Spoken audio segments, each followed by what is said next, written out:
ఒకప్పుడు చాలా కాలం క్రితం హిరణ్యకశిపుడు అనే ఒక రాక్షసరాజు ఉండేవాడు. అతడు చాలా బలవంతుడు, కాని అతడు మంచి మనసున్నవాడు కాదు. అతనికి చాలా అహంకారం ఉండేది. అతని తమ్ముడు హిరణ్యాక్షుడిని మహావిష్ణువు వరాహ అవతారంలో సంహరించాడు. అందుకే హిరణ్యకశిపుడు విష్ణువుపై తీవ్ర కోపం పెంచుకున్నాడు. హిరణ్యకశిపుడు మరణం లేకుండా జీవించాలనుకున్నాడు. అందుకోసం అడవికి వెళ్లి సంవత్సరాల తరబడి ఘోర తపస్సు చేశాడు. అతని తపస్సుతో సంతోషించిన బ్రహ్మదేవుడు ప్రత్యక్షమయ్యాడు. ఏ వరం కావాలి అని అడిగాడు. హిరణ్యకశిపుడు చాలా తెలివిగా ఇలా కోరాడు: మనిషి చేత కాదు, జంతువు చేత కాదు, పగలు కాదు, రాత్రి కాదు, ఇంట్లో కాదు, బయట కాదు, నేలపై కాదు, ఆకాశంలో కాదు, ఆయుధంతో కాదు. బ్రహ్మదేవుడు వరమిచ్చాడు.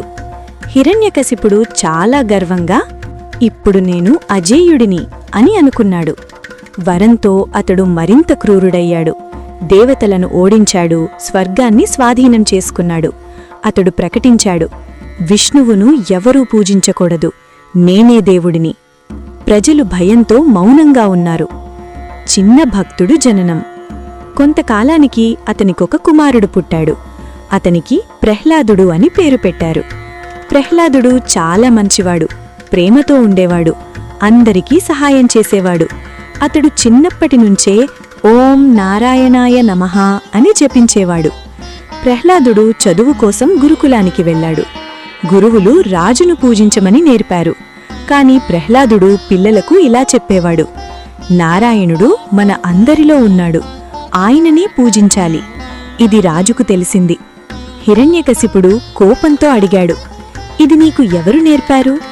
ప్రహ్లాదుడు ప్రశాంతంగా చెప్పాడు: నారాయణుడు ఎక్కడైనా ఉన్నాడు, ఆయనే దేవుడు. రాజు చాలా కోపంగా మారాడు. భక్తిని విడిచిపెట్టమన్న హెచ్చరిక. విష్ణువును మర్చిపో అని తండ్రి హెచ్చరించాడు.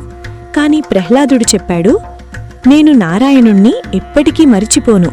ప్రహ్లాదుడిపై హత్య ప్రయత్నాలు. రాజు కోపంతో అతణ్ణి చంపమని ఆజ్ఞాపించాడు. కొండపై నుండి తోశారు. అతడు సురక్షితంగా దిగాడు. పాముల గుహలో పడేశారు. పాములు అతనికి హాని చెయ్యలేదు. ఏనుగులతో తొక్కించారు. ఏనుగులు ప్రశాంతంగా నిలిచిపోయాయి. విషమిచ్చారు, ఏమీ కాలేదు. కత్తులతో దాడి చేశారు. అతడికి గాయం కూడా కాలేదు. ఎందుకు? విష్ణువు అతన్ని రక్షిస్తున్నాడు. హోలిక కుట్ట. చివరికి హిరణ్యకశిపుడు తన చెల్లెలు హోలికను పిలిచాడు. ఆమెకు అగ్నిలో కాలిపోని వరముంది. ఆమె ప్రహ్లాదుణ్ణి ఒడిలో కూర్చోబెట్టి అగ్నిలో కూర్చుంది. మంటలు ఎగసిపడ్డాయి. ప్రహ్లాదుడు కళ్ళు మూసుకొని ఓం నారాయణాయ నమః అని జపించాడు. అద్భుతం జరిగింది. ప్రహ్లాదుడు సురక్షితంగా బయటపడ్డాడు. హోలిక మంటల్లో కాలిపోయింది. దీనిని గుర్తుగా హోలిక దహనం జరుపుకుంటారు. హోలీ పండుగ ఎందుకు? హోలిక దహనం చెడుపై మంచి విజయం. రంగుల హోలీ, ఆనందం మరియు ప్రేమ. పిల్లలు నేర్చుకోవలసిన విషయాలు: దేవుడిపై విశ్వాసముండాలి, మంచి మనసుతో ఉండాలి, తల్లిదండ్రులను గౌరవించాలి. అహంకారం చెడు, మంచి ఎప్పుడూ గెలుస్తుంది. ధైర్యంగా సత్యం చెప్పాలి.